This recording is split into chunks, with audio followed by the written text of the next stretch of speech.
Hello and welcome. I'm Blair Blackwell, and this is the Daily Cyber Brief. Here's today's rundown of the biggest cybersecurity stories you need to know today. Good morning. This is the Daily Cyber Brief for Tuesday, January 13th. Here are the key cyber risks shaping today's session. An actively exploited flaw in a self-hosted Git service. New pressure on developer automation platforms and OAuth tokens. And a botnet wave against Linux infrastructure, alongside consequential breach disclosures. CISA has ordered federal agencies to address a high-severity issue in GOGS, a widely used self-hosted Git platform. After evidence of zero-day exploitation, the flaw has been added to the known exploited vulnerabilities catalog, which is the government's short list of issues being used in the wild. While the mandate applies to federal networks, the signal to industry is clear. Prioritize this patch window. Meanwhile, the workflow automation tool N8N is under dual scrutiny.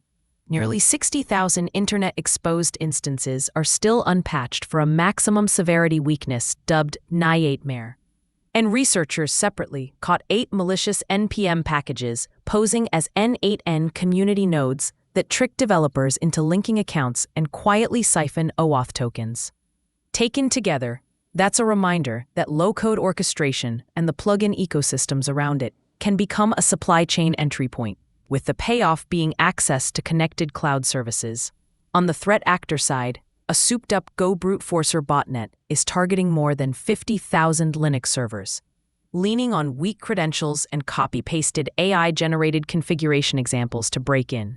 The current wave goes after common services, databases, admin panels, and file transfer ports, and includes campaigns eyeing crypto and blockchain projects.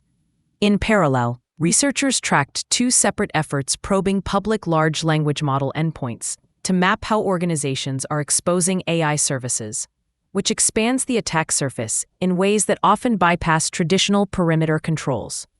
In incidents, the University of Hawaii says its cancer center was hit by ransomware last year, with attackers stealing research participant data and even legacy documents containing social security numbers.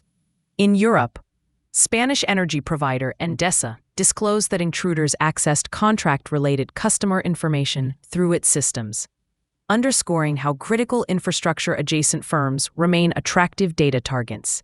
And in a twist of irony, the criminal marketplace Breach Forums was itself breached, with a leaked dataset reportedly exposing hundreds of thousands of forum users, including details that could aid law enforcement investigations and spark retaliatory harassment.